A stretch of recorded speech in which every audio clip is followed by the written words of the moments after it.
এই যে ম্যাডাম সাজুনিতে ব্যস্ত, আজকে শিবরাত্রি বলে। এখন শিব সন্ধ্যা, এখন শিব সন্ধ্যা।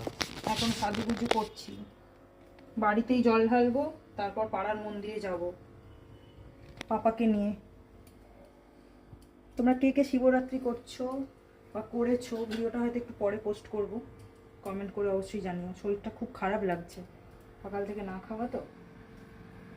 তবুও রেডি হয়ে গেছি, একটা নতুন শাড়ি পরেছি। এই শাড়িটা 4 বছরের পুরনো শাড়ি।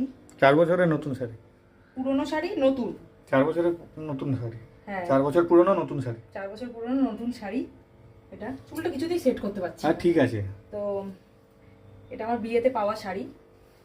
এই আমি রেডি হয়ে গেছি গয়নাগাটি পরে, বেশি কিছু পরিনি। তো চলো শিব পুজো করতে গিয়ে তোমাদের সাথে কথা বলছি। টাটা। পুজো করতে করতে কথা দেখাবো।